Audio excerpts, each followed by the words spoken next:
Hey everybody, we back again. We back. Going with his Polynesian roots. Hey, I'm brother. Spencer, and our very aloha welcoming Oh, licensed clinical therapist, Nas. I'm gonna get canceled. I'm a doctor from the island. Oh my God. Dr. Nas, people. Hello. Now he's Jamaican. All right, great. It's as Hawaiian as I get is Jamaican, I guess. All right. He's like, it's an island. It's fine. And this is the Different Spectrums podcast, where we talk about movies, shows, and mental health that surround those movies and shows. We also like to have some laughs, so don't take us too seriously. or do. That's on you. Also, don't forget to run up those likes for us. We'd really appreciate it. So before we get into it, and I introduced our guests, go check out Bub's Naturals and Cure Hydration, two of our sponsors for the show. You can get 20% off your entire order if you visit bubsnaturals.com or curehydration.com by using DSP20. DSP20. 20% off your order. Nas, don't you love Cure Hydration? I just got my packs. Just got them today. Yeah. I'm not gonna lie. Delicious, right? There's some weird flavors in there, but I had orange. I like orange. I'm surprised they ain't got no stereotypical ones. You ain't got no There we go. some Here it Mexican is. ones. What'd you just say? Grape. I knew you were gonna say grape. I didn't want to say grape. I waited for you to say grape. Where's the hot sauce flavor? Jesus Christ. Let's go into stereotypes. She ain't got no beans in here. Oh, Beans. But yeah, it's actually pretty good. No one's going to get that one. I'm extremely hydrated and bloated, but that's my normal me. All right. Thank you, Cure Hydration and Bub's Naturals Thank you for sponsoring our show. Yep. We love you. So for today, we have one of our esteemed guests. She's a licensed clinical therapist. Welcome, Vic, back to the show. Welcome. Thank you, guys. Excited to be here. Yeah. Welcome back. Excited to have you. What the hell? About time. You had 2 weeks off. It's too much. Damn. It's great to be on the show, guys. Great to be on the show. Yeah. But So today we are checking out the movie Avatar 2, Way of the Water, or just Way of Water. They missed the in there, whatever. And we're going to be talking about being different. We're going to be talking about misdiagnosing and also ADHD. Bunch of stuff. Today is more of a free flow kind of conversation. So, yeah, that's what we're doing. So we're doing. Anything before we get into the movie? I think the Zoom background for Vicky, she keeps fading away because of her hair. Yeah. Damn. No Negro hair here, please. Yeah, just keep going looking cute today. And it looks good. Yeah, it just keeps fading. It's funny. The camera doesn't know what to zoom in on. Is it her top bun or her face? Which one? Is her bun part of her shoulders? I don't know. Yeah, I see it now. No, super excited to do this pod. Like I said, it's going to be more free flowing, more personal stories. And then we'll talk obviously about being neurodivergent. The whole pod is about this young woman being neurodivergent. Autism. Autism. And so we're going to see how other people probably related to them and then how they could relate to them or show therapists or just think about this in a different way when you go back and watch it. Of course, shout out to California is now our #1 listening. So nice. LA, San Diego, I almost said Frisco. That's in Texas. Fresno. San Francisco. And then we got Minneapolis. And then, of course, Jersey. He's still up there. Sorry, Michigan. You suck ass. Still terrible. So, yeah.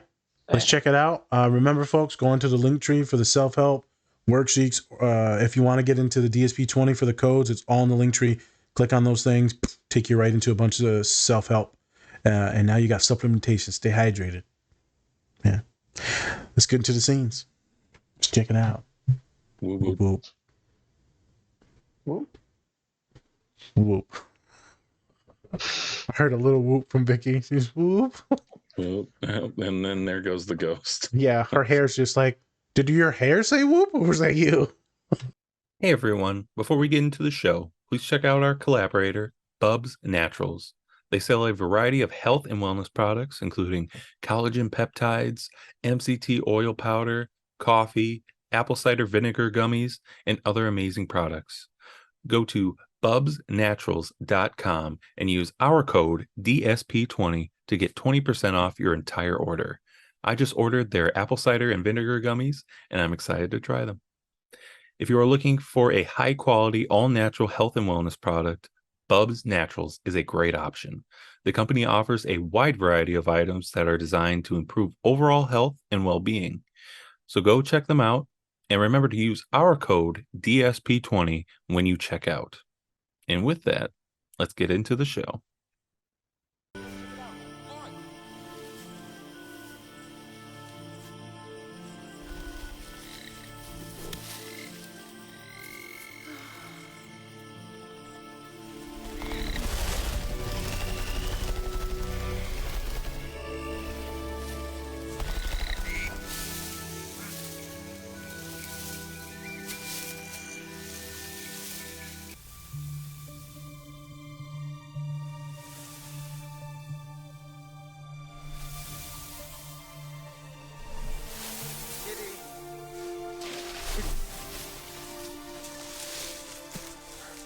Kitty.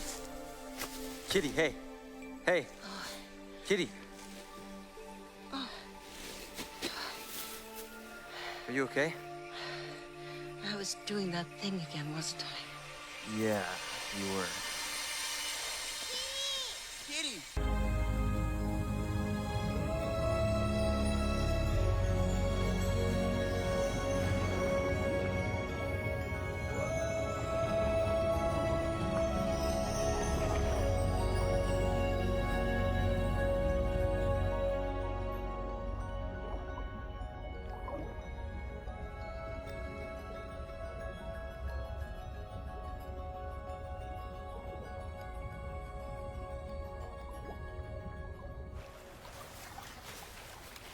What did she do? I don't know. She's just looking at the sand. Huh? What'd you say? Are you some kind of freak? He asked if you are a freak. No. Are you sure? I mean, you're not even real Nazi. Look at these hands. I mean, look at them. Hey! Back off, fish lips. Oh, another four-fingered freak. Oh, look at his little baby tail. Don't touch me. Oh, baby tail. Leave us alone! That is not normal. Look at his tail. Oh, baby tail. It is so cute. You heard what she said. Leave them alone. Oh, big brother, come. Back off. Now.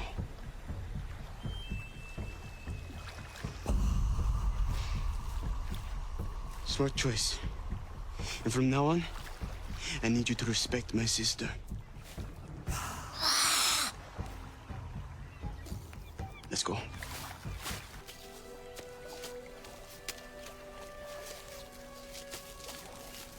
What is wrong? Nothing. I'm fine. Why should I not be fine?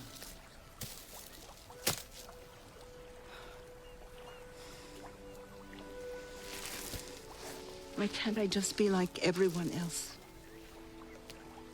Oh, Kiri.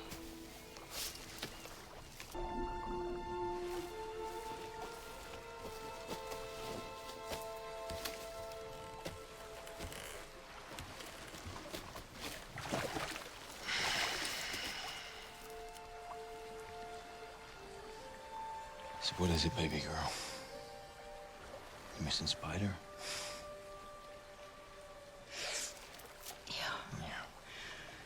But that's not it. Okay. So what is it? I feel her, Dad. Feel who? Awa. I hear her breathing. I hear her heartbeat. She's so close. She's just There.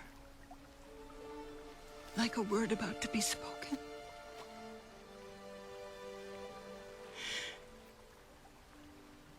I know you think I'm crazy. You're not crazy, baby girl.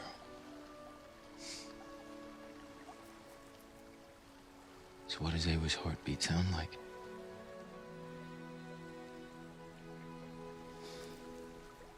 Mighty.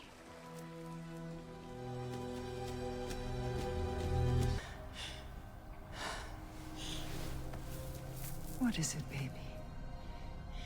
Why am I different? What does the Great Mother want from me? Who was my father? Oh, my God.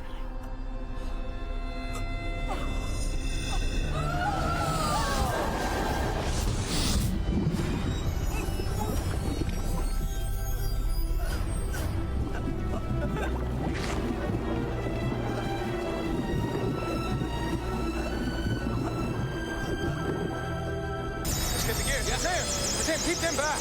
How is she? She's still unconscious. There's no bleed. There's no fracture. No effects of hypoxia. Brain looks good. Well, we still have this interictal activity right here in the prefrontal, okay? She's definitely had a seizure. I think we can rule out toxins. So what is it? I see that I am not needed here. You are Sahik. Remove these things. Out! You have done nothing! Come on. Let's just take a break. In the middle. Okay, hold on. I gotta take her IV.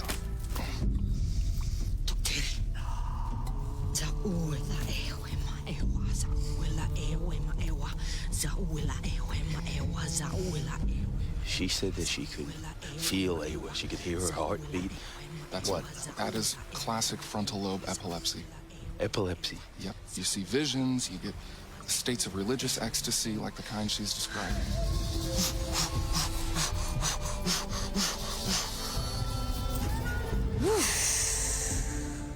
Plugging into the spirit tree is some sort of a trigger. You definitely can't let her do that anymore.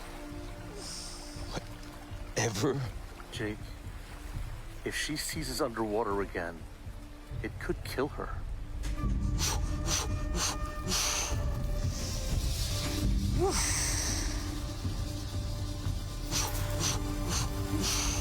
Kiri! You're awake.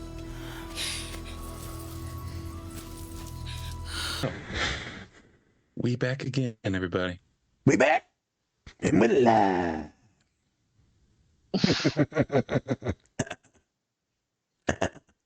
Spaghetti. All right, no joke today, just that crazy shit. Thank Yeah, you. I don't know. Appreciate that. Spaghetti, that's an Eminem throwback. Spaghetti. Detroit. All right. So we just watched a few clips from Avatar 2, most of which were more visual than, audio based, not a lot of talking. And so if you want to check out the visual side of things, go check out the YouTube page in the link tree.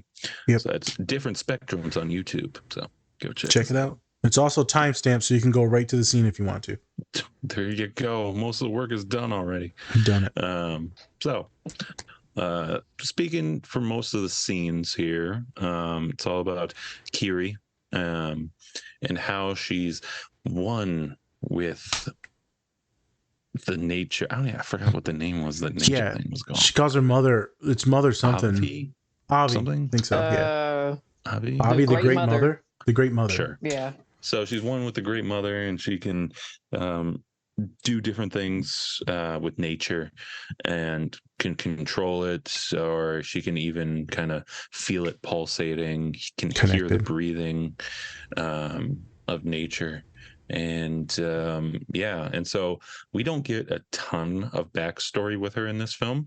I was like, I bet like she doesn't even have a father. I bet Grace, who was the doctor in the first film, probably just like birthed her out of nowhere, or like I don't know, the great mother gave her a child, something like that. It's Yeah, probably gonna be like a Jesus thing. Bet could money be. on it. Yeah, maybe she took like some type of DNA from the Earth itself, or some plant or animal. I don't know. I also thought it was gonna be the antagonist I thought so army too. dude. Yep, I I did thought it too. was gonna be him too. Yep. So did I I. thought that as well. Yep. Yeah, because they've had He's a the weird daddy. relationship. So Hey, he can't be He the the dad if daddy. she's so connected to Earth. She can't be the daddy. yeah, you would think, but I guess we'll find out. No. So, and maybe that's why she really likes what's his face. Oh, the boy. Yeah, maybe because they like have a brother sister thing, but they don't Spider. know it yet. Yeah. I guess we'll see. Yeah. Spider. There we go. But yeah, so we checked out a few scenes with her, kind of speaking with nature. But then we also saw a scene where she's on a beach, and the new tribe that they're with, calling her like weirdo, a freak, and yeah, and so we kind of see her struggling to kind of be one with that tribe, even though she's catched on to like actually, living underwater and things like that. So we have the Navi, who are more of like forest people. Yep. And then we have this new tribe who are more people of water, and so they can breathe underwater. They can, they have like thicker tails for swimming, things like that. So they're more adjusted to water than them. Their hands. But yeah, and so, yeah, and then she also has a scene where she's having a seizure, supposedly, right? And so some of the doctors from before kind of come in. They're like, yeah, she's having a seizure. That's why she's having all these kind of hallucinations about godlike figures and things like that. More like Western medicine diagnosis, while she's actually being treated by more of a what's it called?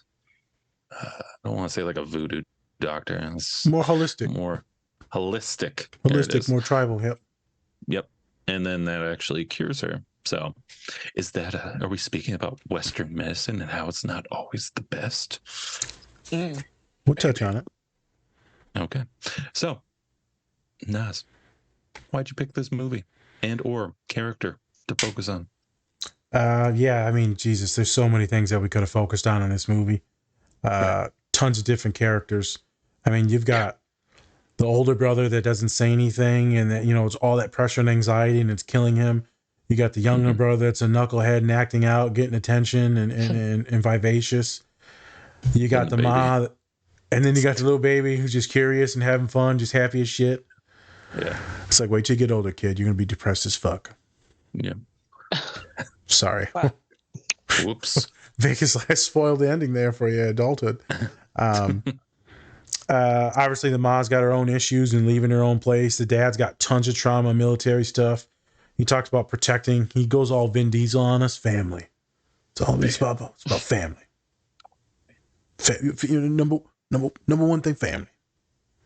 Hey, Spider, even though you saved your murdering father, family. We traded son for a son. I'm like, no, you can go ahead and keep him. I'd rather have my son back. He gonna betray you. He gonna betray you. Yep. I guess this is how movie 3 goes, because looked it up. Spencer, do you know if there was books, or is this just straight movies? It was straight movies. Just straight movies. Okay, there was no book that they're based off of. No. So James Cameron, I believe, was the director. Does so much Titanic. Okay. James Cameron. So, and also he did I think Alien as well. Oh no, Okay. never mind. That's not him. Sorry. That's somebody else. But yeah, James Cameron did it. He I've made heard it the all name. himself. He might have taken like a few things from like from Pocahontas. Yeah. But yeah. Also Terminator 2. Okay, yep. We talked James about Cameron. that one. We did that one, I think. Yeah. So there's tons of characters. You can talk about the other kids in the tribe and how they're dealing with these new people being on there. We can talk about the whales and the shit that they're going through, getting poached. There's tons of different like story and plots. But specifically as a neurodivergent podcast, trying to give people examples, talking about mental health. There's no one that gets more abused than probably her. That's more misunderstood. The one that's probably the closest to being suicidal would be her and probably the younger boy, right? Because he's talking to that whale-like thing. I forgot what it's called. I feel like it started with a J. He's talking to these massive, like, right things, and he's like, no one understands me, no one gets me. So it's a lot about people feeling misunderstood. Right. And then we could also talk about, you know, how terrible white people are. That's just a different story for a different day. I was talking to a student the other day. I said, eventually we're going to, like, AI is either going to kill us all or we're going to go to another planet and kill all that. Like, this is going to be like a whole Transformers where we're just eating planet shit. And the kid was like, why are you telling me this? I just want to pass my class. You need to know. Fair. Be aware. Wall-E, you saw it. You saw it. Yeah, you saw it. But specifically her, awesome human. She reminds me of probably a good handful of my neurodivergent individuals. A lot of my folks that I work with love the earth, love nature, feel connected to nature, love animals, love bugs, don't like killing anything. A lot of them are going to ecology, biology, medical practices, zoology. A lot of them are going to be veterinarians, some of them vet techs. A lot of them are going to agriculture and trying to help build these things. I've got tons of students studying fish. I got one student studying slugs. Specifically slugs. Okay. And I have this little slug toy in my office. He's like, I like this. And I was like, why? He's like, because I study slugs. I was like, you do? He's like, you've known me for 2 years.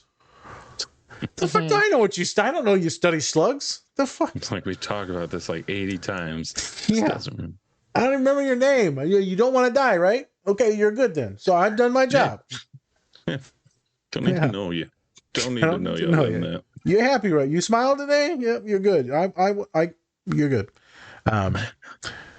So specifically her, actually it was super sad storyline. So I wanted us to talk about just being different. I feel like the visuals are very clear, very straightforward. Yep. You feel the pain. You see the pain in her. You also see her save her family's life at the end. Mm-hmm. So after all that damage, all that trauma, she makes it through it. She finally finds herself. Mm-hmm. And she uses her superpowers that she honed and harnessed, because we just had a podcast about being gifted. Mm-hmm. And Encanto. And she has like some talents, some connections, and then she builds practices, and then boom, she saves her family. And I just recently saw, people might have seen on the news, Fat Joe, that he talked about his son being neurodivergent, and how that's like the love of his life, and it brings all his happiness. And like he said, I've never been more happy than I am after having my son. So is there issues and stuff like that? Yeah. His kid has a few more cognitive issues, so it's not just autism. There's multiple other things going on. Not the biggest talker. So, right, this thing of autism, for some people, it's going to be like this beautiful, awesome thing. We're going to see these humans just being the most wonderful people that there are. So that's what she reminded me of. Me and Spence have talked about many times. It's just goodness. And she has it. Mm-hmm. They all have it. All the characters have goodness within them. I think all of us do, actually. Right. But she has like a ton of it. You look at her and you're like, fuck you. Why are you so nice? I don't trust you. But I want to be you. But then again, I don't trust you. Sorry, that's probably my trauma talking there. Sorry. All right. So that's why we're doing the scene. And before we get into like us being different and our different stories,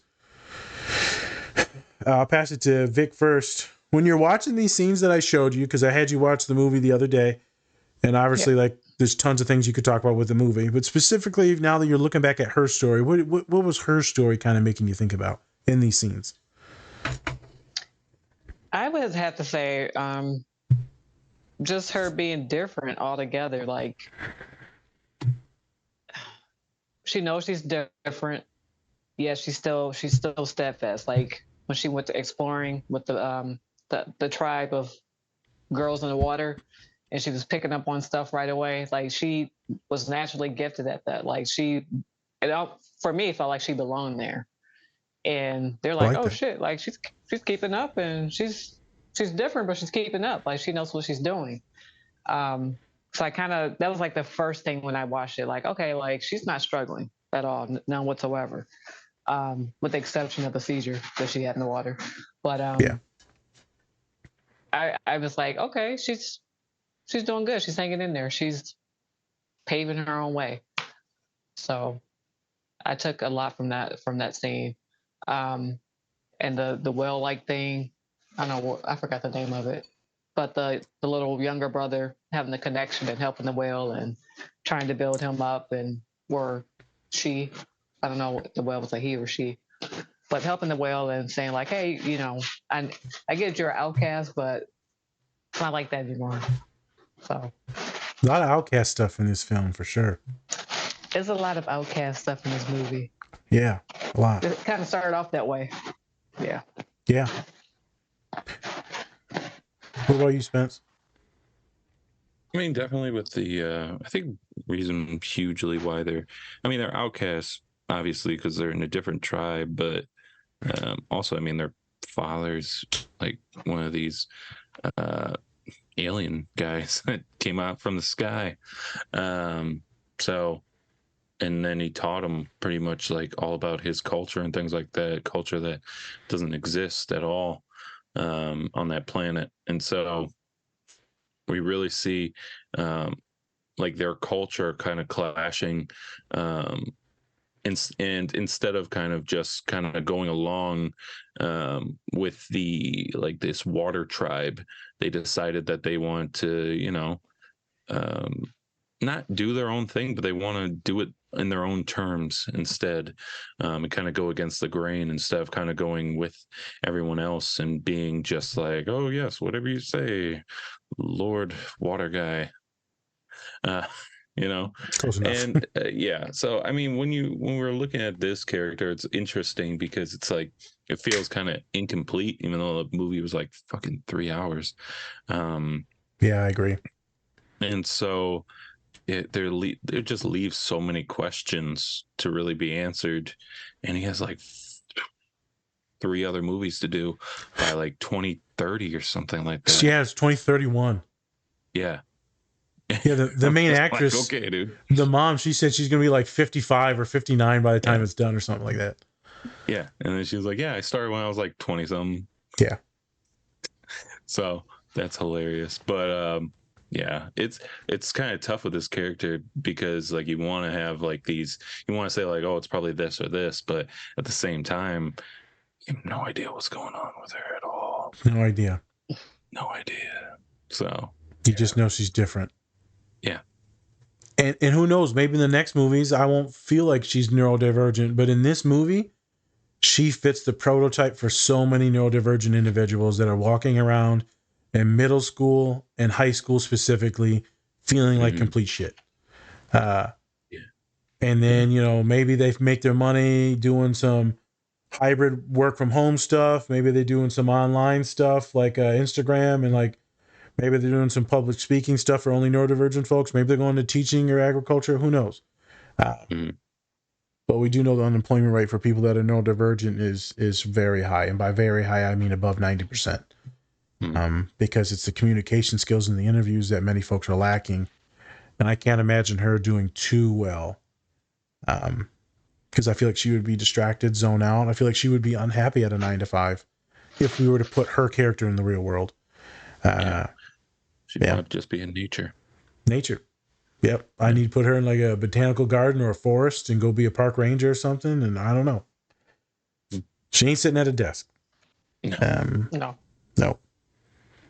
All right, Spence. What questions you got for us? Well, this is kind of off of the dome here. Go ahead. But what do you think is the reason behind a lot of neurodivergent people kind of connecting with nature? Kind of interested to hear your take on that. I'll let Vic see if you have any opinions, because I know that's not your specialty, but I'll let you see if you have any opinions. And you don't have to speak too much on it. You can just throw something out there. Maybe it's peaceful for them. I'll take that. I don't know. Calming, serene. Like, for example, when some of our clients have a lot of anxiety, we tell them one technique, grounding yourself. Maybe some people feel grounded by nature, by things that they can see, or touch or smell, like being in the garden. You can see flowers or plants growing. That might be grounding for someone. You can touch. I like to touch stuff. So maybe some people like to touch plants. There you go. You like to touch flowers. Things. Yeah. So HR might not like that, be, but okay. Right, but it could just be something peaceful. One of the things I used to do, warming up for track practice in college, I would look at the sky and just kind of watch the clouds go by, and it was really calming before I get into a tough workout. Like, oh shit, I know we got a tough workout today, but let me take 5 minutes while I'm stretching to enjoy my surroundings. So something as easy as that might be something that's calming to neurodivergent. Yeah, it brings joy or peace, or maybe a memory, a nice memory, I would assume, for these individuals. This is not going to be the 100% for sure answer. I don't think there is a for sure answer for this, and I'm not the keeper of all these answers. Sorry, I got to itch my ear. I think this serenity is true. I think a big thing is there's a lack of judgment, so there's no humans to judge them unless they can just be and exist. It's going to be less stimulating, so it's going to be very stimulating in your mind, but not overstimulating where you have to deal with too many things. It's only as much as what you want it to be. So if you want to play with a little bug or a plant, it's very colorful as well. There's many different things to focus on. I think it's captivating. I think there's probably some peace in it with just humanity and just watching, or not humanity, but just life itself and watching other things exist. I feel like just watching in general is the thing that a lot of us like. So there's many different things. I think the biggest thing is just a place that you can be one with something. You don't have to worry about anything. A lot of my neurodivergent individuals care a lot about the earth, just in general, because they're deeper thinkers. They're not so much as the myth is that everyone who's neurodivergent is more narcissistic, more I, me, my. But then I work with a lot of clients, a lot of clients that are very aware of the political environment, global warming, things like that, and like Greta Thunberg. I think that's her last name, right, Spence? Thunberg? Yeah. I think Thunberg, something like that. But she's also right on the spectrum. And so there's a lot of folks that think about these things and they worry about these things. They come to my office and they're freaking the fuck out. They're like, some of them are, what's the point of living if the earth is dying? Like, I don't want to live in this world. And so many of my students are going into these earth science, earth-based things to help out the earth and to stop humans from polluting. I think a lot of it is because they feel like it's something that means something instead of like selling someone some shit. Right. Because most of the jobs that we go in is about merchandise, capitalism. I feel like a lot of my students don't see any peace in that, and they see peace in like rehabbing the earth, such as these native folks on the show. It's all about being connected. That would be my thing, and I'm sure there's a million other answers, and every neurodivergent person is going to give you a different one. So anyone listening, I'm not the Holy Grail. Everyone's going to have a different answer. If you know one person on the spectrum, that's all you know is one person. That is not the focal point of what autism is. Right. That's the best I can do. If you have a different answer, go down in the comments below. Yeah. Share. Actually, go in the comments below, or if you're on Spotify, I have the questions wide open, so you're more than welcome to write the questions in on Spotify, and everyone can see them on Spotify now. There you go. Something I learned. All right. Fancy. Nice. Yeah. All right. So, next question we have coming from Timmy T. Timmy T. Timmy T. He's a race car driver. Timmy T. Yeah. What a guy. What a guy. He has very big teeth. He has two fairy godparents. So, how have you felt different growing up? How have you felt different from others, and how did it make you feel? Let you go with that, Vic. Always, you're always for up the bat first. Okay. Yeah, growing up different. First time you thought you were Yeah. different, whatever. I would say, growing up in the military as a military brat Oh, that's right. and coming back, or my dad getting out of the army. So kind of just being integrated back into, I guess, civilian life, separate from the military. Like I knew going back to, or going to like a new public school back in Michigan, I just knew I was different off the jump. Because I started school in Texas and it was pretty diverse. Then went to school overseas, then came back and went to school in Detroit. So just being around like total Black students, that was like a culture shock. Like, oh, I haven't experienced this in a long time. And then moving out to Taylor, as people like to refer as Taylor, Kentucky. When we moved out there, it wasn't a lot of Black folk. Now it's different. So we would go places and then you just kind of felt unwelcome. Like a lot of white folks are looking at us like, what they doing here? Like we here to eat just like y'all. So sure? experiencing people. another, experiencing like another culture shock. Because my mom decided to move me from Detroit public schools in the middle of 4th grade to Taylor. So it's like having that readjustment phase all over again. So then kind of got settled in, got to catch up academically. So that was a struggle.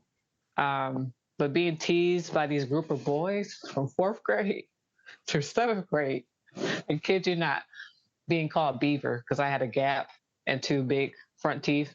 And they would tease me nonstop. It was just like morning to afternoon. I'm just like, Jesus Christ, like, what did I do to these group of boys? And then it got worse when I got to middle school. I've had girls tell me, I hate you because you're so skinny. And I'm like, I didn't ask to be like, look like this. Like, I am the way I am. Like, I am the way I look. But I would, from elementary through middle school, I was teased for, my teeth. Then I was teased for being skinny. I still get, little verbal jabs here and there, like, oh, like, you're just so skinny. And it's like, that's just my body type. Like, I can't help that. Now, when I was pregnant, it was a whole nother story. It's like 200 pounds. But it does something to your psyche. Like as a kid, you're being bullied for how you look. And it's like, I can't help how I look. I can't help how I act or that, I'm like the black sheep, so to speak. So for those of you who have been bullied, I feel bad for you. I feel for you. I know what it's like. It's not fun, but you have to do a lot of cognitive reframing and, think about who you are as a person, your identity. And, I don't have a big gap now. I still have big teeth, but my gap's closed. I got braces. That's something that I fixed that I felt insecure about because I was teased about it. So some of you might identify with that. Some of you may not. But for me, that was like a big, big insecurity because I was singled out for looking different. I didn't look like everyone else. So I was thinking when you said that, I've got a lot of clients I work with. And every culture and every race is kind of different too. A lot of my Caucasian white students, it's more about being thin. And then you get into more of the Latinx students, you get to more of the black students. It's more about being thick in the right spots. And some of my girls that got eating disorders, this white students I work with, the eating disorders are very persistent. And it's funny when some of my Hispanic or black students come in there and it's body dysmorphia, but in a different way. And, every culture, it's just a different way. And so I'm not assuming what you went through, but you being a black woman, you being a track star, I'm going to go with star. Yeah, right. So I got the accolades. I know. That's what I'm saying. Track star. But you're not, maybe because you are very thin, very low body fat. Mm-hmm. I'm more of a narrow individual. I would assume that plays into your psyche as well, too, right? Now, having the body type that maybe that some of your other counterparts have, where it's more voluptuous. I mean, I don't know. You know what I'm getting at, right? Jesus. Yeah. And it's so funny because when I was pregnant, my aunt on my mom's side, she was like, "Oh, you big," and I'm like, "Damn!" Like, I'm just fucked either way. I get teased about being skinny. I get teased about being fat while I'm pregnant. I'm like, I can't win. You can't So win. it's just like, damn, you can't win. It's like, yeah, it is what it is. But yeah, it is a cultural thing. And the Black culture, is praised for having, wide hips, a big ass, big titties, you Yep. name it. And then Delicious also. it's a delicious. Delicious. And then, contradiction to that, white women like to be thin and, we just go with thin. It's a thing. I just wanted to make a point that you probably faced so much ridicule being in a white school. You faced some ridicule, and then you go to a Black school or a more urban school, and then you face a different ridicule. And like you said, specifically middle school. I feel like middle school, everything ramps up. The toxicity of all of us, the villainous, and which I was a piece of shit myself. Yeah. I actually cringe when I think about some of the people that I would tease. It's horrific. I'm like, Jesus Christ, man, why? You know how bad they must have felt. So it just sucks. It all sucks. We're all fucking victims when it's that middle school, high school stuff. Not some people are just perpetrators, but most of us are victims of that cycle. Yeah.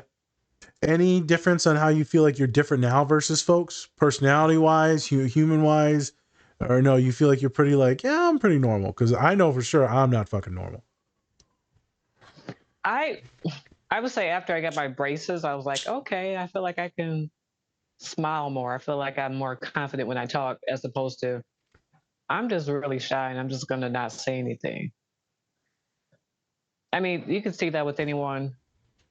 I worked at a jail, so I've seen meth mouth, all that stuff, and then you see someone get out and get their teeth fixed.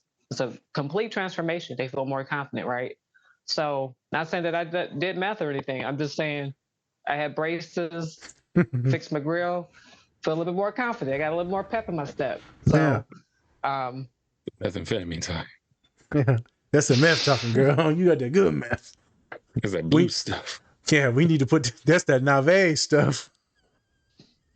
We're gonna put that in some chicken and sell it. Meth chicken. Oh shit. It's that blue chicken. Yeah, Come that and blue get it chicken. while you last. Yeah. It might be mothballs, it might be meth. I don't know. It's a New Girl reference. Yeah, we'll find out. Yeah. I appreciate you talking about some of that, because I know a lot of people are probably going to relate to you, because a lot of neurodivergent folks, you'll notice that many of them are very thin. Many are very big and obese. And of course, there's a wide spectrum of it, but you'll see a lot of thinness and you'll see a lot of obesity. The obesity is because we can't really gauge if we're hungry or that we're full. And so we just keep eating and eating and eating. And a lot of us do it because we're bored, and it's like an ADHD thing, and we eat and we eat and we eat. And then you've got the other spectrum where a lot of my folks, specifically women, will have disordered eating. Not an eating disorder based off of their body, but it'll be disordered eating. Meaning a lot of them will be kind of ADHD and flighty, and they won't remember to eat. Some of them will be too anxious to eat. Many of them will have gastrointestinal issues unless their stomach's always upset. So why would you eat? Mm-hmm. Some of them are just too fucking busy and they just forget. And so you see a lot of disordered eating and a lot of thinness. So I know a lot of folks will relate to the story that you just preached. Thank you. What about you, Pappy? I would just say, I grew up in Edina, suburb, Minnesota, and just having biracial parents, or being biracial, from interracial parents,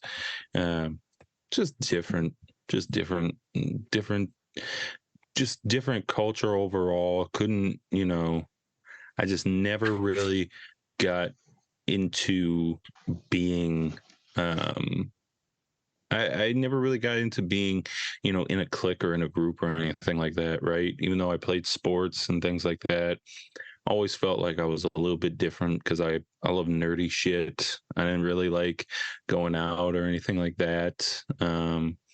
Only loved just, playing sports and just sometimes going outside playing with other people. But yeah, I mean, once it hit like high school and shit, it was a lot more isolated because I wasn't like going outside and playing and shit like that all the time. It was more about just doing sports, and then if I didn't have any sports to play, then I was pretty much just at home doing nothing. And so I really have to say it's like these movies, like this type of movie, especially when they talk about outcasts and things like that, definitely resonates because it just felt like I was always that.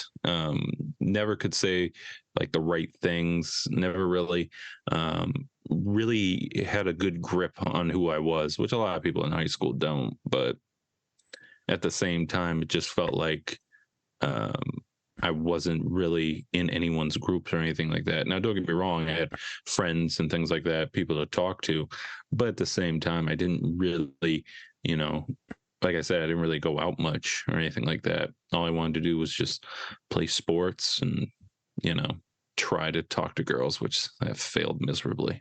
So many times failed miserably. Yeah. We've talked about on the pods with what he tried. Yeah, tried and failed. Which is good. That's more than a lot of my boys and girls, right? That's hilarious because I love it when we were just like, hey, you tried, and be like, okay, let's say you face the rejection and be like, you know what? You tried. You tried, man. You did it. You didn't do it well, but you did it. Yeah. You fumbled all your words, made an ass of yourself, but you tried.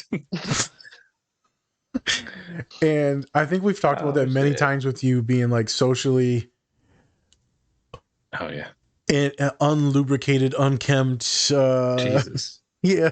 Unlubricated. Unlubricated. You just a little scared, a little neurodivergent self. What was the pop? Also was that I said like just dumb shit just to get attention to. Yep. So that's a vibe. Yeah. It was always that. Yeah. Yeah, that's a vibe. Just saying random shit to see if like people like, oh, I think people will like this thing that I say, and then you say it, and they're all like, why would you say that? Or if it's like that thing where like you say a joke, and then like 5 minutes later somebody else says it, and it's just like everyone's cracking up at the other person. Yeah, and you're just like, oh, okay, all right, feel that. Yep. All right. Yep. Well, I probably said it wrong, or yeah. Was it the delivery? Was it? Yeah. No, it's just me. I suck. Yep. You don't like me. All right. Yep. I remember you've talked about that many times. It's mostly like the social interactions, specifically the dating stuff we talked about in a pod with Salim when we did the 50 First Dates pod. We were talking about a lot of the awkwardness coming out of you. Did you have any bullying that went on or no? In middle school, high school, or not really? I guess a little bit when it came to like when it was like sports, especially football.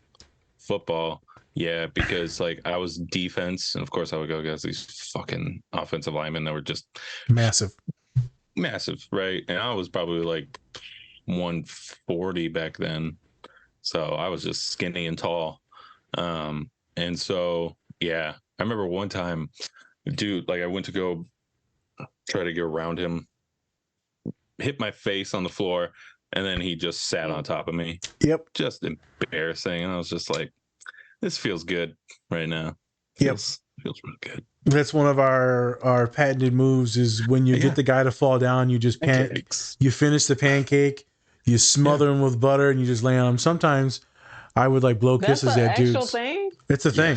I would like legit blow kisses at dudes while they're on the bottom of the pile. I'm like, come on, baby. Yeah. Feels good down there, doesn't it? I would pinch you. I would pinch you. Oh yeah, I was punching people at the bottom of the pile. It was bad. I was like gouging guys. Yeah, I was gouging guys' eyes. It was good time. That's Jesus Christ. It was good time. That's a bit intense, sir. I was a terrible person. And by any means necessary, I was trying to scare you to death. I've had many or blind someone. Yeah. Wow. Yeah. I've also had neurodivergent explosions mentally on the field and just completely just lost it on players, on coaches. It was good, fun times. People after the play. Cussing out coaches? I was cussing out that coach because he was harassing another player and then talking shit about our current coach. He was suspended. I usually blow up when people are hurting others that I love. That's usually the only time I blow up. I remember specifically Colin got hit on a sack that I blew. Like I blew it, and like he almost like legit. I thought he was gonna die at halftime. Yeah. Came out the next halftime, and I was headhunting for the guy, and I could never get to him. So I just decided after the whistle to blow his head off. And then that was a 15-yard. I mean, we're gonna beat by like 30. Who cares? Now I'm just gonna try to kill you. Yeah. So you got the penalty. Oh, it was a good penalty. Yeah, it was a good one. I looked at Colin. He's like, "You're an idiot." Probably doesn't even remember that. Yeah, because he was half dead. See, that's the thing. Like, I usually blew up at people when they started like criticizing me, and like when I played, especially basketball. When I played basketball, and like our whole team was losing, and then they would just critique me. I'd be like, first of all, I'm already like I am a terrible critic of myself. I know, like every time if I miss a shot, like I'm beating myself up every time, even though it's like impossible to make every shot that you shoot right stuff. You're like, I don't need this feedback from you. Yeah, no. Especially when we're losing already. Don't need it. I'm good, coach. And just yell at him during the game. That was bad. That was a bad one. Leave me alone. I was like, really? Really? Yep. Because I didn't get a rebound. He was like, why'd you get the rebound? I was like, really? Because he's fucking right there. I couldn't grab it. I'm the only one boxing out. Just fucking went full fuck you mode. Full meltdown. It happens, man. It happens. Yeah. I think for me, I always felt different. Everywhere, all the time. I remember walking to school. I remember getting kicked out of elementary. Who the hell gets kicked out of second grade? Who the hell gets expelled in second grade? You got expelled? In second grade. Yeah. Damn. I was so ADHD, but I was so intelligent that it was just so boring, the classes. But I could not read well. And because they didn't know I had dyslexia. They just thought I had ADHD, but the dyslexia was there. I couldn't read and retain it. But with mathematics and all the other stuff, like I'm just doing fine. And I would just start goofing around, and I would look for attention. But I remember it was different. I remember people would tease me, or people would get me to say things, and I would like just start swearing up a storm because all these older people would be laughing. I remember one time my uncle, one of my uncles, Mexican uncles, said, "Why are you always watching people?" I don't fucking know. Like, what am I supposed to do? Like, I'm not, like, y'all don't even want me to talk. And you sure as hell don't want me to like start shit and start stabbing people. So like, I think it's fine if I just sit here. And I just looked at him. I was tiny. I remember doing all these chores for my mom and yard work, and I was tallying all up and like itemizing how much it should cost, and I submit the bill. She's like, "I'm not fucking paying you for this." I was just so different. I remember trying to fit in, and I never fit in with the white crowd because I was too urban. I never fit in with the black crowd fully because I was too white. I was Mexican. Weren't a lot of Mexicans when I was in middle school and high school. It was mostly black folk or white folk. Always cognitively different, always cognitively hid my intelligence. I told a student the other day, I said, not too many people know this, but you will know this today. I hide my intelligence at all times. She said, "Why do you do that?" "Because when I need to get something or take something, you will never see it coming." She's like, "Well, Jesus." They never see it coming. And I said, I've done that because I had to hide my intelligence in school because everyone would want to cheat off you. And so if they want to cheat off you, now you're going to steal my shit. Now I'm going to get bad grades. Now my dad's going to whoop my ass. Nah. No. That's not happening. And that's when Pops was healthy. He scared the shit out of you. So there was a lot of hiding that I did. Of course, when we went to the big boy school in Lansing, there was, of course, tons of bullying. And I was small on that team. and you're getting just pounded by these soon-to-be NFL athletes. Many of them that went Division I, many of them that went and played in the NFL, or at least got cut from the NFL a few times. Always different, always weird. I remember my friends always looking at me, teachers, professors, they always give me this shitty look. There's always the shameful look they give me, like tisk tisk. And I've got that so many places in my entire life. Tisk tisk. Why would you do that? You're disgusting. And then I'll eventually get the one where they're like shocked. They just look at me with bewildered. Mm-hmm. You got a degree, or you finished really well, or you passed this class, or you're not a complete idiot. I remember even coaches, I've seen it in at St. Mary's. When I would turn on the professionalism, they'd be like, who the fuck is this? Mm-hmm. Because they see me talking shit with the students, and then I go to their office and it's all business, and we're taking notes and we're itemizing things. Or I'm talking shit with the coaches, and they see me all business with students, and they're surprised that I can switch between those two personalities. Always different. I got invited to a thing. Today is 6/20/2023. Sorry. So on Wednesday, tomorrow, I'm going to this hangout. And a bunch of people are responding in the group text. Oh, I'm coming. And I had said I was coming, that I'll move some things and I'll come. Later towards the night, I said, so there's too many people that said they're coming now. Fuck this. I'm not coming anymore. Sorry. And then I put a bunch of laugh emojis. Just kidding, but not really. Yeah, I said, just kidding. I'm still going to go. I'm at least going to show up. I was like, Jesus Christ, dude. I thought it was going to be like me and a handful of people. Now it's like fucking 30 people coming. What the fuck were you? I'm not going to know what face to put on. And then I know immediately what I'm going to do. I'm just going to go in there and start talking cash shit. Hey, just put your keys in the bowl and it'll all be fine. Okay. The keys in the bowl? No one gets that reference. That's what they used to do in swinger parties. Oh, Jesus Christ. Put their keys in a bowl and they would take random keys and be like, you're going with me tonight. Yeah, there you go. I'm probably just going to go in the house, look at all the things that I can steal, and then I'll know in case I ever get poor. Okay, folks, just so you know, he's joking. Yeah. No, he's not. The poor version of me, that's some of those things never die. I remember Colin recently. He's like, Nas, you're not poor anymore. Mm-hmm. He's like, why are you still acting like this or doing these poor things or not buying like the nice things? You're not poor anymore. There's so many weird quirks to me that just don't go away. A lot of that is trauma based. Someone else, maybe it was you, Spencer, someone else said something to me too. You're not this anymore. What are you doing? I remember one time a teacher told me, you're not a thug. You're in graduate school. Act right, dress right. I was like, go fuck yourself.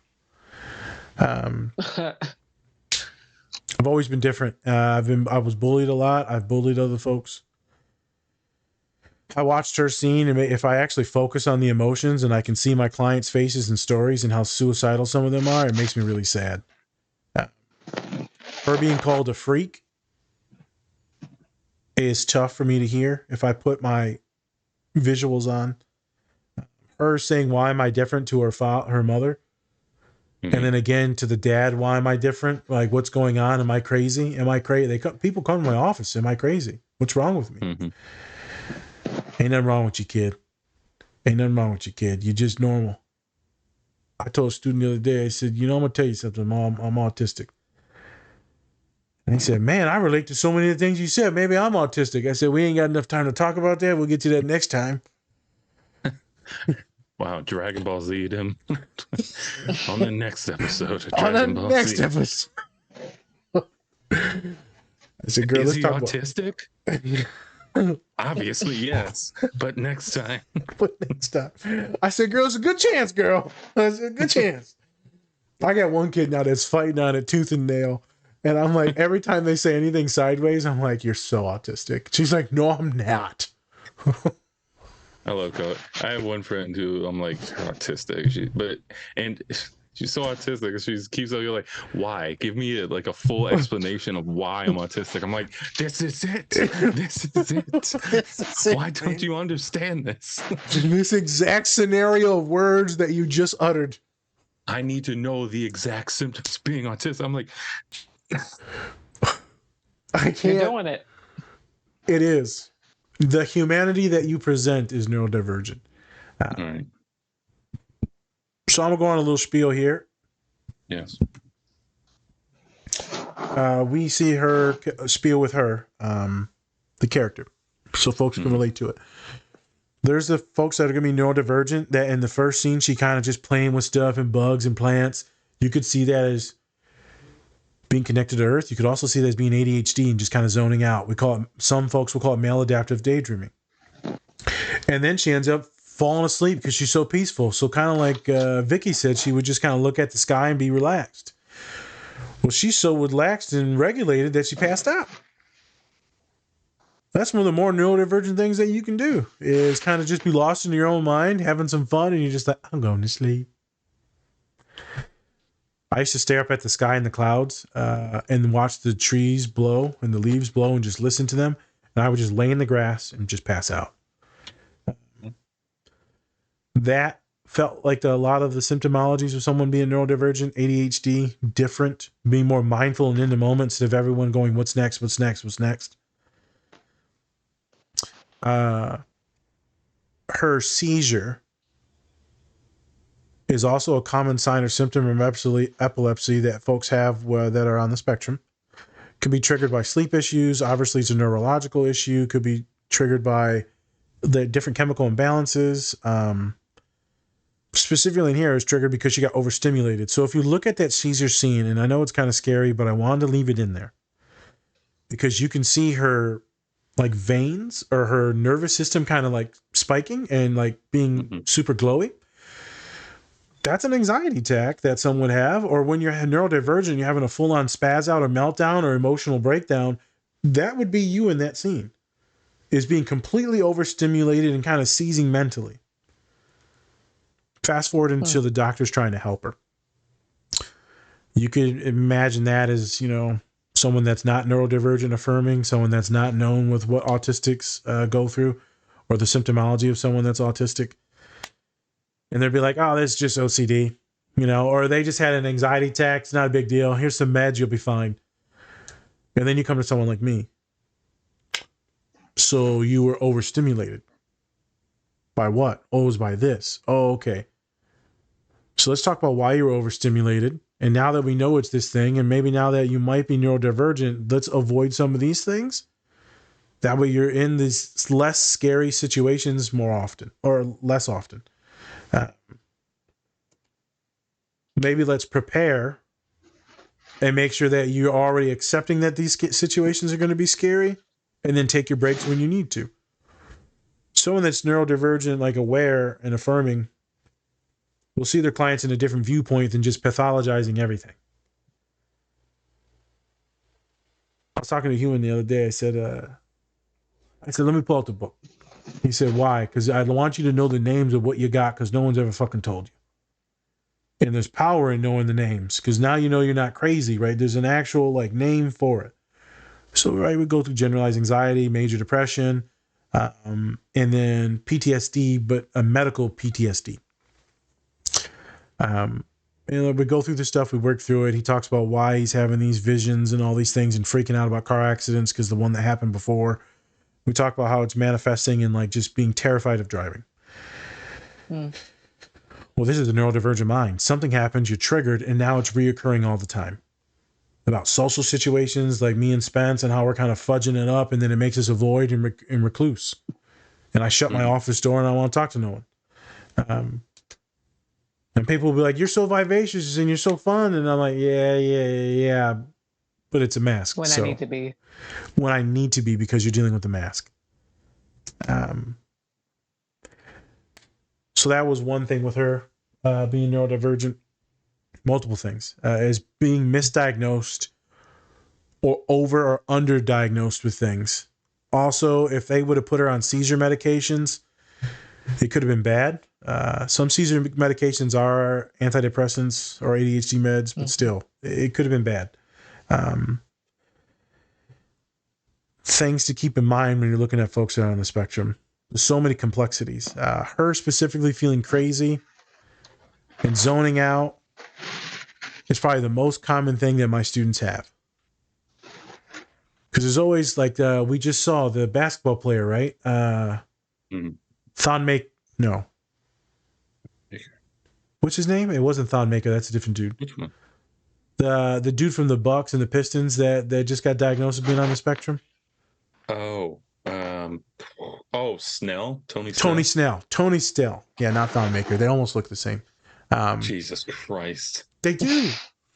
They're very tall, lengthy. They have no stats. Just move on. I know. Let me not get canceled.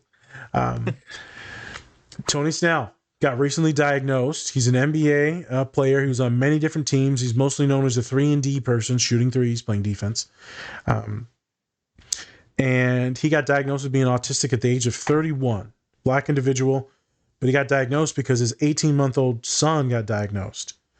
And he's like, oh, shit. Well, I act like my son. And so then his therapist was like, oh, maybe you should get assessed. And he got assessed. And they said, yeah, dude, you're neurodivergent. And everyone's like celebrating him, which they should. And affirming him, which they should. But he is not the only one that is neurodivergent in the NBA or NFL or any pro sport. I got a bunch of Olympic athletes that I have worked with, and many of them are neurodivergent. The hyperfocus and specificity to become that proficient in your sport. One of my power lifters says, hey, man, if you're this strong, you're either racist as shit or neurodivergent. And I'm like, so are you the neurodivergent one or the racist one? She's like, I'm the autistic one. I'm like, okay. That's for you to find out. I know. As he puts Spin on the his wheel. Yeah, spin the wheel. As I pull down my LGBTQ flag and there's a Confederate flag so I don't get shot. Whoops. Yeah, not gonna get me. So I tell her about my best friend that's really strong, and she's like, give me his numbers. And I was like, what numbers? His power, all his lifting numbers and his body weight. Yeah. She's like, yeah. So he's not strong enough to be racist or autistic. And Colin goes, yes. I'm like, you're still autistic, bro. Shut up. So there's many things in her story that shows a neurodivergent individual. Her specifically, when she's just looking at the sand and like hyper focused at the sand, I've seen so many of my humans in the waiting room, in hallways, outside, just zone the hell out or zoned in. I remember one of my boys that I knew was autistic, and he wasn't even my boy. He was a kid that I was on a mission trip. And little Terry was with me, and I said, yeah, he's on the spectrum. And she goes, oh, I know. And he was literally just looking at the wall, the cinder blocks on the wall, just looking at the holes and the lines in the wall. And I know a bunch of kids were like, he's fucking weird. And I looked at him, and I'm like, I've done that. I'm just like following the lines in the holes or looking at all the holes in the ceiling tiles. Oh, yeah. Or you see a pattern or a figure, and you're like, oh, Yeah. it's a flower. Is it You look at it Jesus? from this angle. It's Jesus Christ. Is that Jesus in my toast? Yep. The one spot Jesus wanted to be was in your toast. Yeah. You knew I He needed came him. back. So. He came back. I was watching the show The Neighborhood, and one of the brothers is somewhat coded neurodivergent. And they go, yeah, man, you definitely got OCD. And he's like, no, I don't. He's like, dude, you used to eat alphabet soup in order, in alphabetical order. They said it'd take you like 3 hours to eat the soup. He's like, fuck you. How else are you supposed to eat it? That's funny. It was funny. The show's actually very funny. The acting is terrible. The show itself is funny. The sitcom. What are you gonna do? It's CBS sitcoms too, so they're like super like dry Corny. humor. CBS is just terrible with it. Sure. Yeah, I wanted to bring this to light because of so many of her symptoms, and I've seen it. And when she stared at that sand, and then they bullied her for it, I was like, Jesus Christ. I thought of all my students that just stare at things. I thought of Salim and how he just stares at puzzle pieces for like 5 minutes before he shoves it into the wrong hole. I'm like, Jesus Christ, kid, you know it doesn't fit. And he just keeps turning it and turning it. I'm just like, God damn it. Yeah, we made a puzzle together once. He's like, this one? It's like, no. No. This is a circle. This is, I don't even know where you got this piece from. It's just a box. He's like, eh? This is a piece of Oh, cheese you got shit. from the fridge. Fuck, Jesus. This is a piece of cheese. It'll fit. It'll fit. He smushes the shit out of him too. And I'm like, damn it.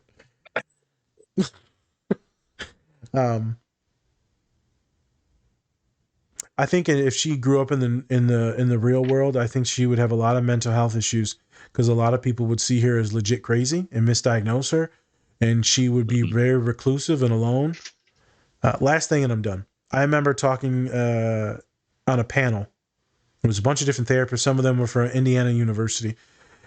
And I made some jokes. I said, hey, I got some of the smartest kids there are in the nation when you got a bunch of kids in art class. And I was joking about liberal arts. And he said, yeah, well, at least our kids actually go outside and they're not just locked in the room all day, every day. And I'm like, Oof. I just took offense because you're making fun of a lot of my neurodivergent people. Mm-hmm. It's like, so I'm going to do my dad's old school death prayers on you and we'll see what happens. He's going to laugh at that. He's also going to be like, don't tell anyone about it because then the ones I got out there might not come true. Oh, my God. He's going to be like, Spence, I did not say that. I did not say it. He's going to text you. Yeah. Oh, those people know. So, I think that goes through some of the questions on there. Was there another question that was on the list after one?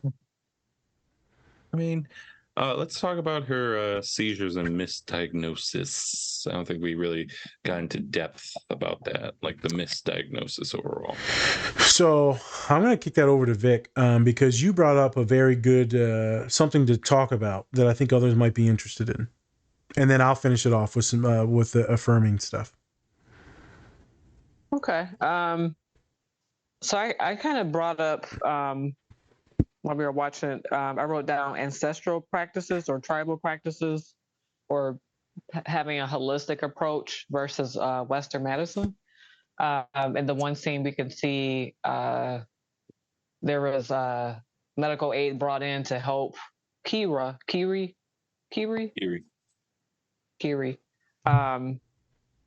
And then you kind of see mom kind of step in like, all right, this shit isn't working.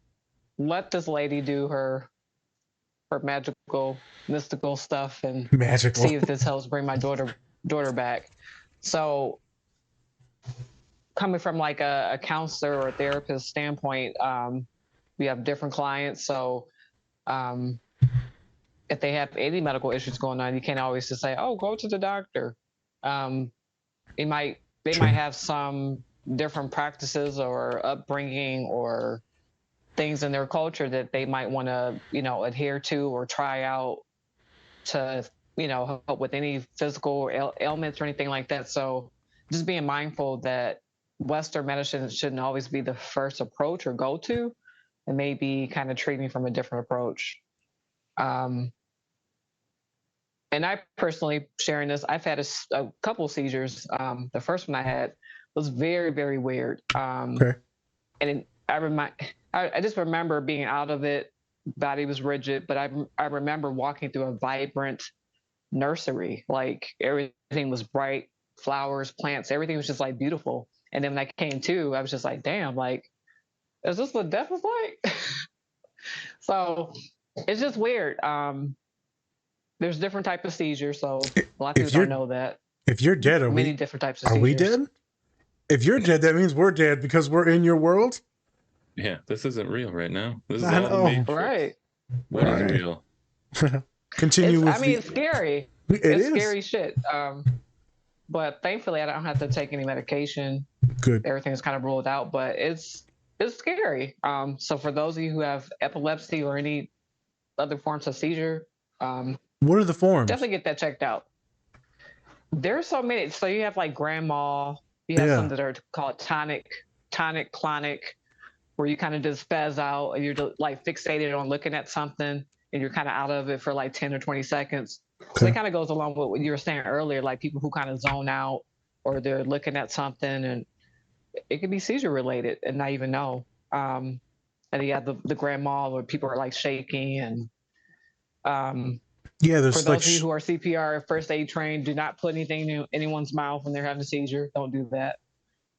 But there's different types of seizures out there. So I know there's like the small podcast. I know there's like the small ones too. I don't know what they are.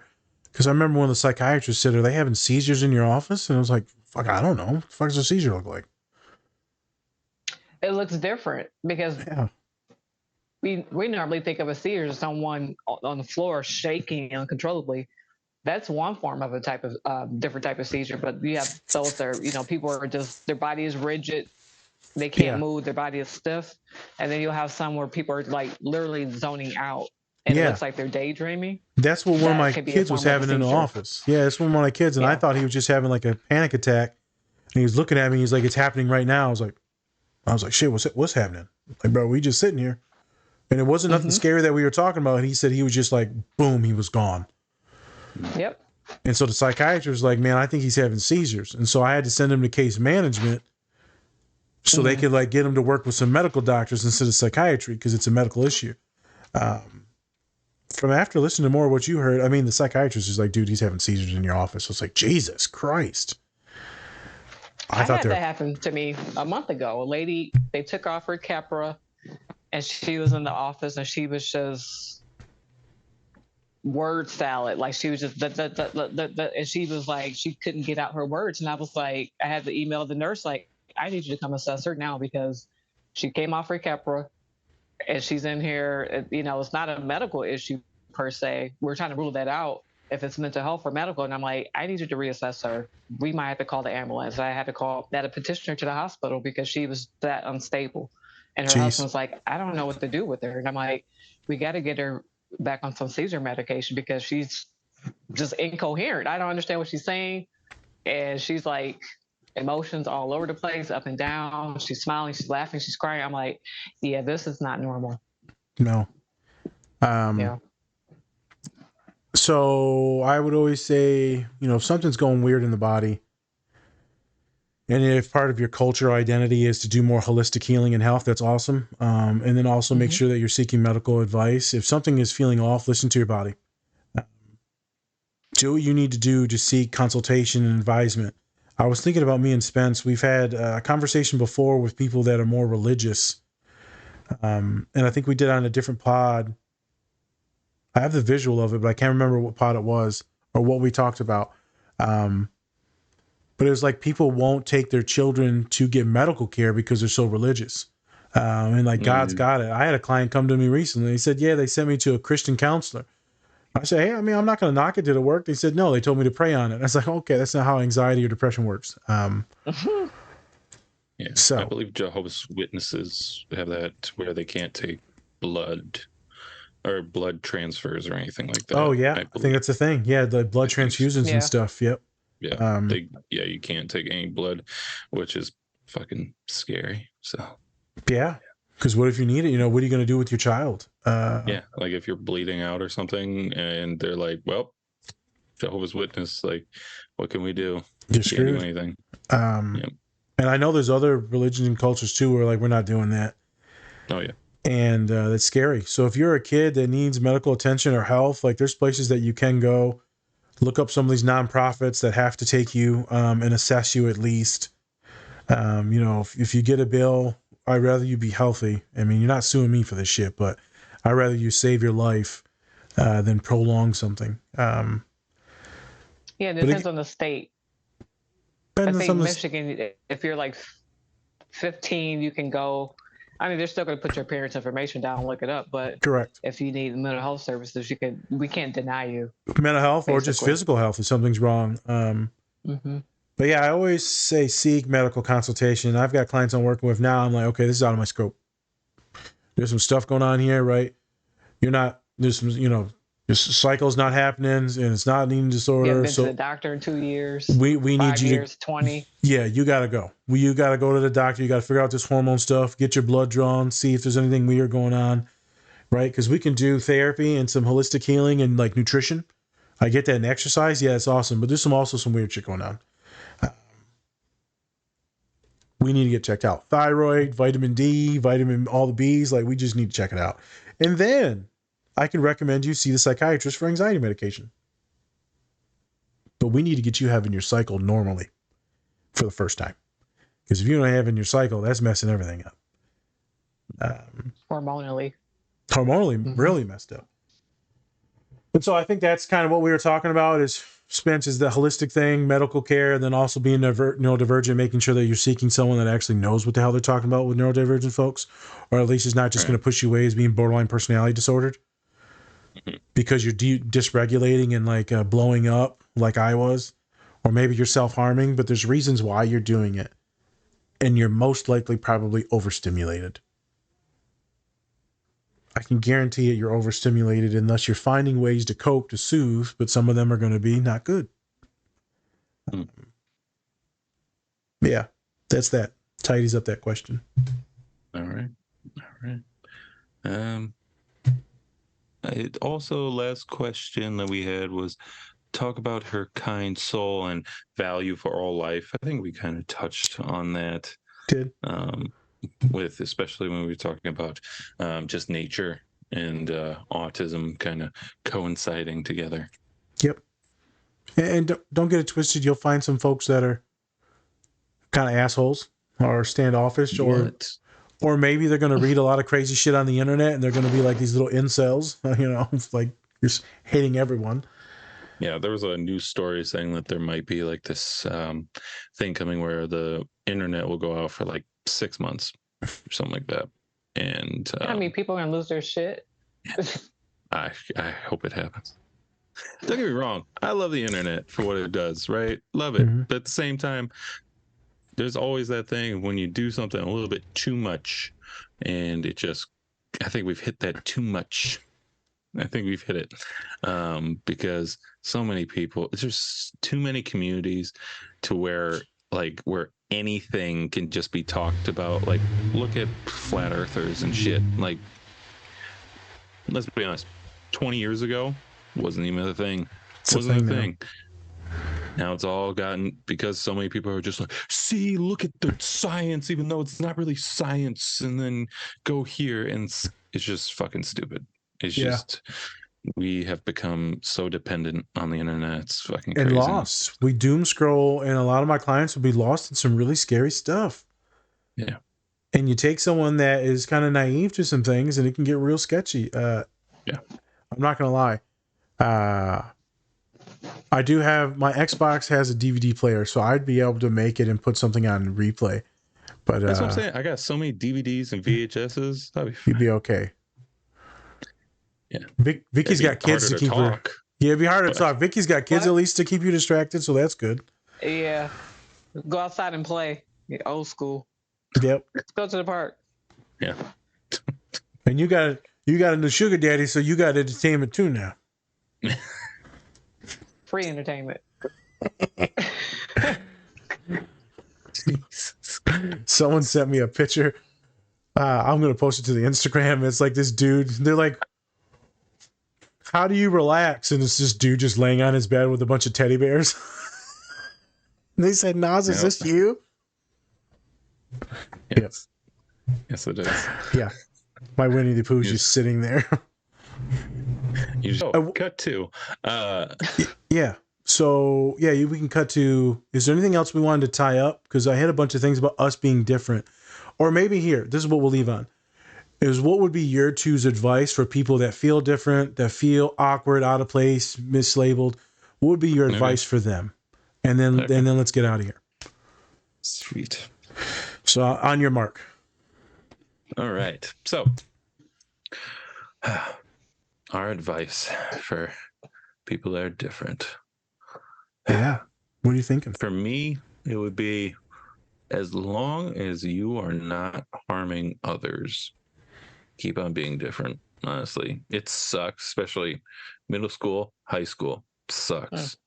But once you find like something that you're really passionate about, and you really just get a hold of it, It's just who gives a shit at that point, because you see so many people, especially on the internet, you see so many people that have all these different talents, and they were probably considered weirdos for even thinking about it. Guarantee it. That's the thing, right? And it's so many people with so many different ideas, especially in an age where being the same is just, it's so easily to do, right? It's so easy to be the same as everybody else.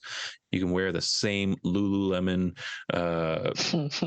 fucking belt bag, you can wear the same clothes, all of that stuff. And I think being different is okay as long as you're happy and comfortable. And and also, but I will say also that, like, if you feel like conforming in some ways, that's fine too. I mean, It is. what are you gonna do? I mean, it's gonna happen at some point. I mean, you're not gonna just be like the one different person all the time. Some people are very special, and some people are, and some people, kind of cling on to other things that are more common than you'd think, and that's okay too. I mean, whatever. At some point, you're going to have similarities, and that's a good thing to have similarities with people. The bad thing is just doing everything that one person does all the time. That's where it can kind of get a little sketchy. So You can lose your identity in something like that if you're just copying every single person, right? And maybe you copy them for a little bit to see if you like it and don't like it, then you throw away the things you don't like.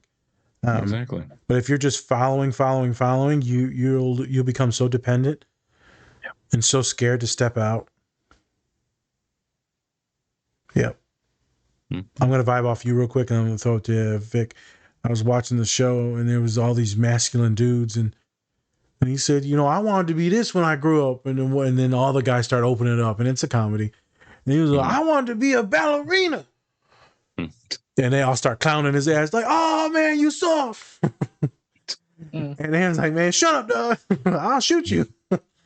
And I just thought it was hilarious because these men were coming up saying the things that they wanted to do, and a lot of them had to give it up. So I made a horrific comment earlier about the young daughter, the youngest one, being so happy and bubbly and bright, and then it just dwindles. It dwindles and dwindles, and then you meet some weirdo like me, and then I try to gas them up and light that ember and that flame and that fire to make them feel alive again. Do what Spence said. Don't lose that thing that you feel passionate about. If it's weird, just do it. If you're not hurting anyone, if your parents are like hurting you or someone else is hurting you for doing it, then we need to find ways to maybe hide it a little bit, but still do it. And maybe when we got more control of the situation, then you can let it come out. But I don't want you to be in this closet. But I also don't want you to throw away something that brings you joy. I don't want you to stop playing D&D or Pokemon or collecting things or playing in the sand. If that's your thing, fuck it. I mean, as long as you're not eating it, I don't want you to eat it. You can play with it. Don't eat the sand. But it makes me happy, Papa. No, don't eat it. Not eat it. Yeah, I've seen you wipe your ass. It's not good. You're not eating the sand anymore. Oh, shit. You ever had a grainy shit? It's not good. It's not. So Vic, talk about sand getting everywhere. Well, yeah, got Jesus in one place Christ. you didn't want to. I got sand in there. Vic, what would your advice if someone that's different, right? That's been different your whole life? What would be the advice for like your younger version of yourself or others? Find your people. So find other individuals that, have the same likeness as you or same interests. Like, we're all social beings. So, at some point we do, as you guys kind of touched on, we all kind of stimulate at some point, but we're all different in our own unique way. So finding things that you're good at or that are interesting to you, like hone in on those things. And, for me, track was kind of like my thing. I was like, oh, I'm good at this. I could beat the kid that was teasing me. Oh, okay. Let me hone in on that talent. Like, I did. I was whooping kids' ass in elementary and middle school, and I felt proud of that because I was just like, oh, I'm good at something. You can't take that away from me. That's something that I always have, that I have control over. And it made me think of this show called Resident Alien. I don't know if you've seen it. It's on I've heard of it. Sci-Fi, I think. Yep. It's really funny. It's really funny, I've but heard of it. I kind of identify with the main character because it's like he's different, and one of the other main characters she picks up on it, like, there's something about this guy that's different. Like, he's not who he say he is. So if you guys ever get time to watch that, I think you'll like it. It's really funny. He's an alien, but he's actually autistic. Never know. He does a lot of weird off the wall shit, and you're just like, what the fuck? Like, it's really good. Watch the next show where we break down how an alien is autistic. Yeah. We already did it with the little blue guy. Fair. Megamind. Oh, Megamind. There you go. Yeah. Yeah, he was. Yeah. Thanks, Vic, for that. Finding your people. Sometimes it's hard as shit, but keep looking. Don't give up. I feel like a lot of my students give up. We just did a whole podcast on Queen Charlotte about, right, no one loving you because you have mental health issues. Let's say you feel weird because you're on the spectrum and you don't think that anyone can handle your quirks. Those people are out there. There's people that get the same quirks, or there's people that have a high threshold for quirks. Yeah. Find your people. And the internet has everything. So, I mean, you can find them on there. Yeah, don't do that. Wow. Don't do that. Yeah, don't do that. Yeah, don't get me wrong. There are probably a lot of great people on the internet. Probably more bad than good. Yeah, that's true. Be safe. And if you're going to have a fun community, get like a nerdy community like Star Wars, like you're just looking Legos at the or something. Yeah. I bet even that's toxic at some point. Oh my Just God. have, like, I've seen people bully Hitler. people in this Star Wars group, in this Star Wars page. I'm like, y'all are assholes. Yeah. Mm. Yeah, it gets bad. Because then you have fandom, right? Which is a whole different thing. There's You're right. being a fan, and then there's fandom. Yeah. So different. So different. Yep. Because it's a lot more intense for fandom. Yeah. It's like right? fanatics. Yeah. Yeah. Find your people. Real quick, my advice would always be don't give up. As a human looked at me the other day sobbing. I said, life can't always be hard like this, Nazir. It just can't. And I said, it's going to be hard like this. And I don't want to do it then. I said, homie, it's going to be hard like this. There will be awesome moments. And when you graduate, you will get to choose the people and the situation that you're in. If you give up now, you die with this pain. Mm-hmm. And you'll never know if you have any other happiness. And I'm going to be miserable forever. You don't know that. You don't know that. You'll be financially stable to do what you want, when you want. Choose who you want to be around. If you give up now, you will die like this. And I think it made some headway. I think they believed some of my words. Don't give up now. It's too soon. It's too soon. You only got 2 more years of this shit, and then you're free. And it also feels gross saying that, because they got 2 more years to like struggle. But they've already struggled for 20-some years. You fuck 2 more years, and then we got a shot at being happy for the next 40, 50 years? Mm-hmm. We got a fucking shot. And I said, I bought my father a fucking house. We was homeless not too long ago. I said, you can do it too, kid. You're going to buy your mother that house like you said you were. It's only a matter of time. You're going to be making way more money than I did. You're going to be able to do that shit in a couple years. Yeah. So that's my advice. Don't give up. Easier said than done. Mm-hmm. Absolutely. You have no idea what the future holds, though. And even if it does hold pain, maybe you'll find more people to help you find the light and candles to fight your way out of that pain. So my advice, do exactly what these other 2 knuckleheads said. And then my dumbass, don't give up. Knuckleheads. You're like, oh, I'm a dumbass. Well, I called y'all knuckleheads. I'm dumb. I'm the grand poobah. Yeah, whatever, motherfucker. Call me Mr. Stank. Dr. Dumbass. I'm Dr. Snuffleupagus. All right.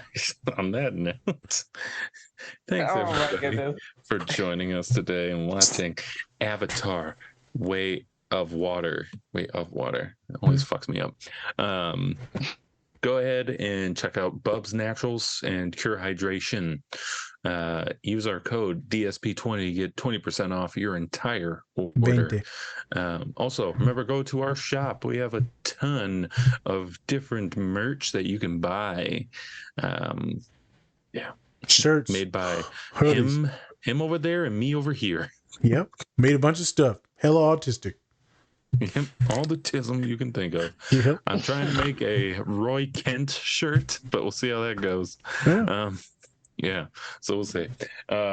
So thank you everybody for joining us. Remember to go to the link in for all of those free resources for self-help. We have a ton of them in our link tree, so go check those out and leave a tip for Nas because he made all that. Thank you. Yes. And thank you, Vic, for joining us today. Thank you. Thank you. It's always a pleasure to speak about mental health. And I think before we get out of here, Vic, you said you actually had something you want us to do next time. Do you remember what the show was? Talking about Resident Alien? No, it was another show you texted me the other day. White Man Can't Jump. Was it that one? It was, but it was the new one, and I know Spencer's like, bleh. Fuck no. You don't like the new one? So he doesn't want to see it. I don't want to watch it. Yeah. I'm not I didn't watch the second Space Jam. I'm not watching this garbage. Yep. So the only way we would do that is if we did everyone. If we did the first one and then we just threw in the breathing scene from the second one, that's all we could do. I just wanted to see Spence puke real quick. No. You can do the first one all you want. Love it. Woody Harrelson, Wesley Snipes. Amazing. Yep. Even what's her face? That will always be a classic. Yeah. So maybe we'll do that and then I can throw the reels on Instagram. This was Wesley Snipes when he paid his taxes. Maybe. That would be a good reel. I don't think he was ever paying. I don't think he ever did. He probably wasn't. Probably wasn't. All right. Thank you, everybody, for joining us today. Appreciate it. I'm Spencer. That's Nas. Different Spectrums Podcast. Bye. Peace, everyone. Bye. Much love. Take care of yourselves.